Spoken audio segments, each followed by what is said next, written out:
Agora, informação do nosso correspondente na Europa, Ulisses Neto. Bom dia, Ulisses. Bom dia, Tiago. Bom dia a todos que acompanham o Jornal da Manhã. O acordo firmado entre a União Europeia e a Grã-Bretanha ganhou mais um crítico, o presidente dos Estados Unidos. Donald Trump deixou seu aliado Boris Johnson em uma situação desconfortável ontem.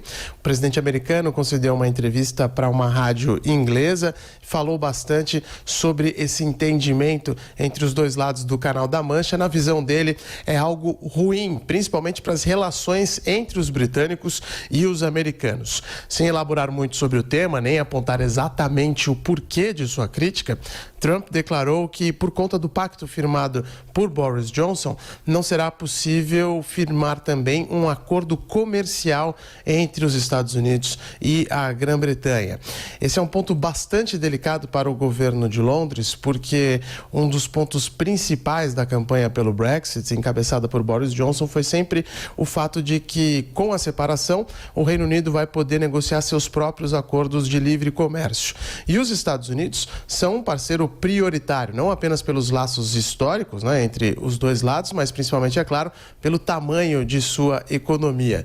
O Reino Unido sempre quis, inclusive, anunciar um acordo comercial com os Estados Unidos assim que deixar a União Europeia. Não parece que vai ser o caso, será necessário algum tempo para negociar esse eventual acordo. Boris Johnson também teve que responder a essas críticas de Donald Trump. O governo dele afirmou que o acordo com a União Europeia é bom sim e terá bastante vantagem para o aspecto comercial do Reino Unido, embora a Casa Branca esteja apontando essas críticas.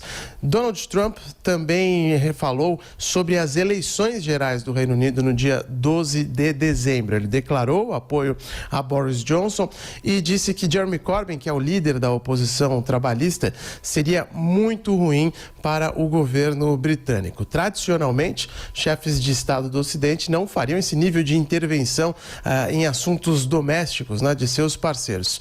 Mas nos tempos atuais, as liturgias também estão sendo reescritas e, a bem da verdade, já faz algum tempo que os presidentes americanos têm metido o bedelho nas questões britânicas. O próprio Barack Obama, em 2016, declarou apoio no referendo, à permanência na União Europeia, foi bastante criticado por isso, e agora o atual chefe da Casa Branca também declara apoio a um dos candidatos nessa eleição do dia 12 de dezembro. Jeremy Corbyn, que é o líder da oposição trabalhista, talvez não tenha nem ficado chateado com essa declaração de Donald Trump, porque o chefe da Casa Branca, na verdade, não é uma figura tão popular assim na Inglaterra, principalmente em Londres. Ele tem uma imagem muito criticada e não dá para dizer que o chefe da Casa Branca seja exatamente um puxador de votos entre os eleitores britânicos, mas mesmo assim ele deixou claro aí seu apoio para o atual governo, para o líder conservador Boris Johnson. Tiago. Ulisses Neto é o correspondente da Jovem Pan na Europa. E a relação entre Estados Unidos e o Reino Unido, né, Bruno?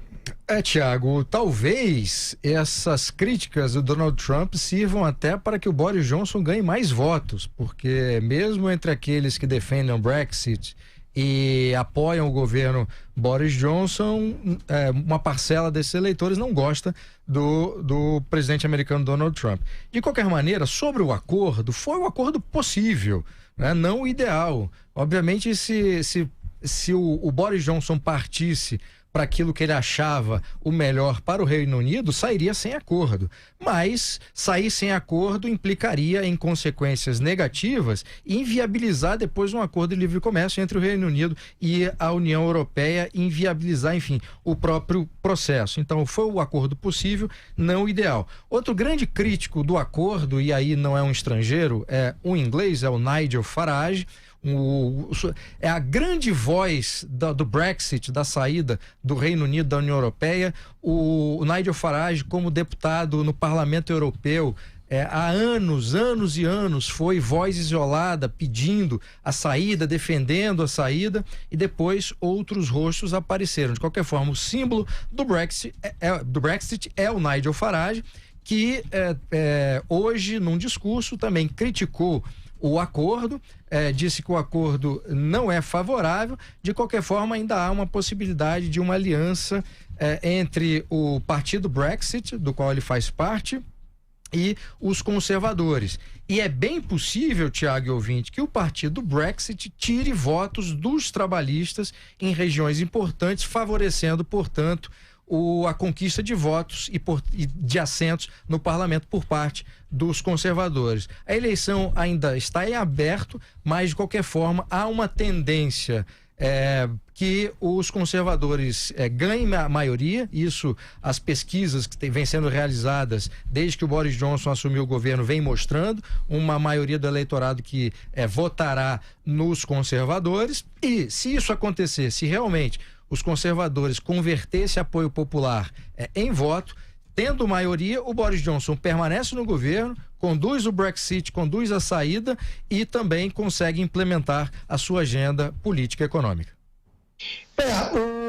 Tudo que os conservadores queriam, após muitas trapalhadas que desgastaram o partido, né, até a chegada do Boris Johnson ao comando, era que o Jeremy Corbyn realmente tivesse essa ascensão dentro dos trabalhistas e se colocasse previamente já antecipando a campanha eleitoral. Porque trata-se de um lunático, né? É um antissemita, socialista, radical, fala em nacionalizar as empresas, os setores todos, é o antípoda da Margaret Thatcher.